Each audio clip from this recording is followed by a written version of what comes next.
Gracias al patrocinio, o mejor dicho, al programa al que invitó el municipio a través del Instituto Municipal de Arte y Cultura. Es el programa de desarrollo cultural. Del desarrollo de la cultura municipal. Un programa del desarrollo de la cultura municipal en el que hubo otros proyectos y este es uno de ellos. Aquí hay presentes algunas de las personas que participaron en este trabajo, se los agradezco. También, pues, a quienes lo desarrollaron. Este trabajo lo hizo, lo dictó mi padre después de mucho tiempo en que yo insistía en que lo hiciera. Un poco hay regañadientes, empezó a dictar en algunas tardes o algunas mañanas en una pequeña grabadora. Yo le insistía, le hacía algunas preguntas y luego él empezaba a hablar. Ya no podía escribir en esos días, ya no podía desarrollar el trabajo de escribir en una máquina o en una computadora, aunque él nunca estuvo acostumbrado a las computadoras, le daban miedo. Entonces lo dictó y la esposa de Gabriel Rivera, conforme los iba recibiendo mes tras mes, se puso a pasarlos a máquina, o mejor dicho, a la computadora, a llevar adelante. Posteriormente, Horacio Ortiz Villacorta Ramírez, mi hijo y nieto de don Mario, hizo la edición, es decir, de revisarlo, corregirlo, y luego ya pues yo lo revisé algunas cosas. Es un texto muy amplio, había textos repetidos, fue una labor ardua porque el lenguaje era de tipo coloquial, entonces hubo que irlo reduciendo para, no modificándolo, pero sí desarrollándolo para poderlo presentar. Después hicieron el diseño interior Luis Miguel Villa, sí, para que no haya confusiones de ningún tipo. El joven Luis Miguel Villa, de aquí de la ciudad de Tijuana, no es cantante, es editor.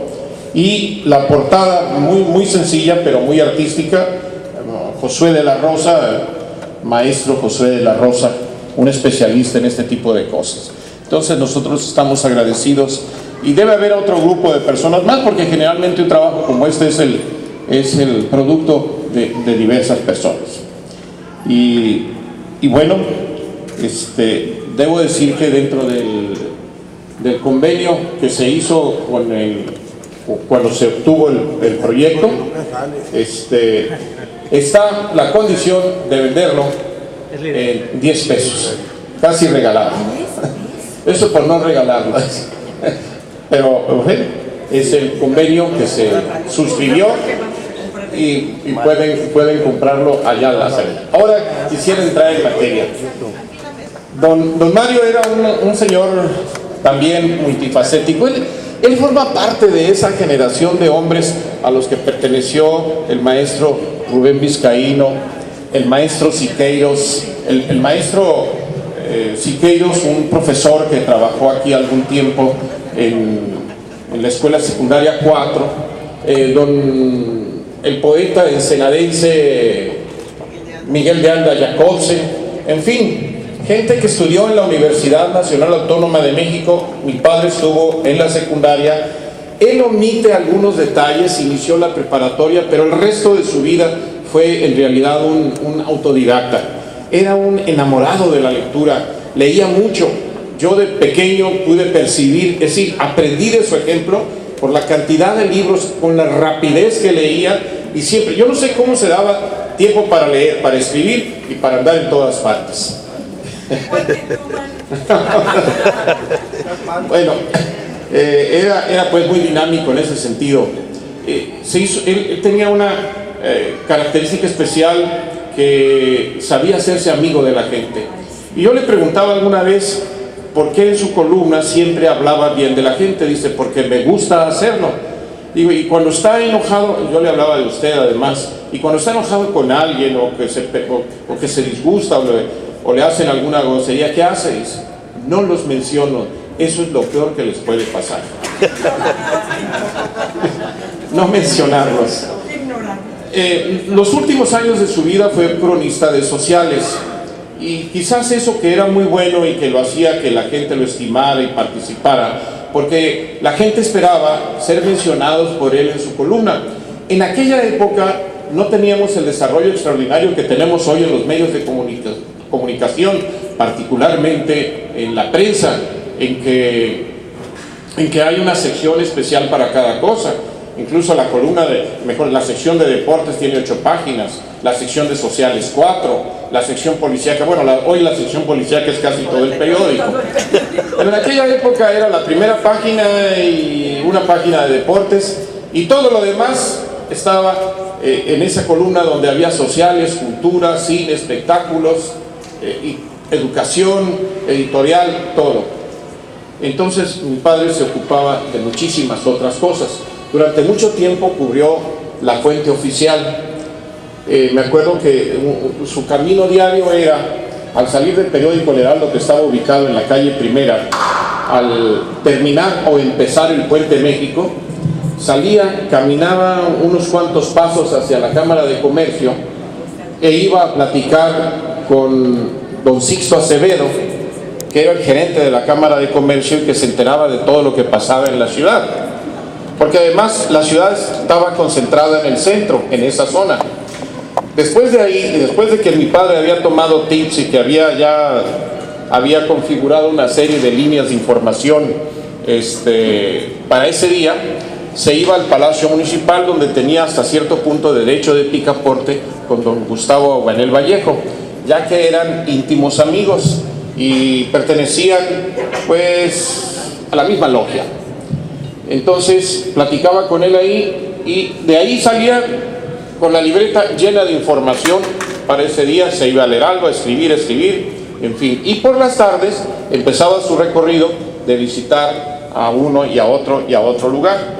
Exactamente no podría decir cómo era, pero sí sé que en todas partes le invitaban a cenar, y eso, que era muy bueno en un momento dado, a la larga se convirtió en un problema para él, porque llegó a tener un exceso de peso, que fue lo que le limitó en sus últimos años de poder seguir moviéndose y yendo hacia todas partes como lo hacía antes. Era conocido precisamente por su peso, y algunos amigos de esos amigotes le decían el señor senador, no porque se dedicaba a la política, sino porque en todas partes lo hacían cenar. Las señoras de los clubes sociales de Tijuana, para atenderlo, le servían magníficos y opíparos platos. Pero no siempre fue así. En su juventud fue atleta, era un excelente nadador, corredor, fue casi fundador del Pentatlón Deportivo Universitario. Recorrió el país en muchas actividades, entre otras como cantante. Está lleno de anécdotas. Muchas veces me platicó muchas anécdotas, y cada vez que yo platicaba con él, incluso ya en su vejez, cuando ya estaba prácticamente recluido en su casa, siempre tenía algo nuevo que contarme. Era extraordinario todo lo que había vivido. Por ejemplo, cuando formaba parte del trío Villacorta, el trío melódico argentino, que eran 2 salvadoreños, porque mi padre era salvadoreño, y un catalán, que se hacían pasar por mexicanos, que se hacían pasar por argentinos. Nada, dice que hasta cuando estaban en el cuarto del hotel solos hablaban como argentinos para conservar la forma y que la gente no se fuera a dar cuenta. Y les pasó algo curioso. Estando en Ciudad Juárez durante la Segunda Guerra Mundial, los invitan a cantar en una campaña de recursos económicos para el ejército de Estados Unidos. Entonces fueron ahí, y el cónsul de Argentina los invitó a comer esa noche, a cenar esa noche, seguramente un buen churrasco. Y tomaron vino argentino, platicaron, comieron comida argentina, se platicaron anécdotas. Pero cuando llegaron al origen de querían saber en dónde había nacido cada uno, y ya entrados en buen vino, les confesó el cónsul argentino que no era argentino sino colombiano, casi llorando. Y ellos pues tuvieron decirle, les dijo, y nosotros tampoco somos argentinos. Sí, sé que son mexicanos. No, somos salvadoreños. Y uno catalán, 2 salvadoreños que se hacían pasar por mexicanos, que se hacían pasar por argentinos. En fin, de todas maneras da lo mismo. Una vez, estando en playas de Tijuana, les digo que era muy buen nadador. Cuando se abrió la carretera Playas de Tijuana, pues pasaron muchas cosas. Recuerdo haber acompañado Dole a la inauguración de la Plaza Monumental en 1960, el 26 de junio. Y en días posteriores íbamos los domingos del verano a nadar, bueno, allá a la playa. Y mi padre era muy buen nadador, se iba atrás de donde rompen las olas.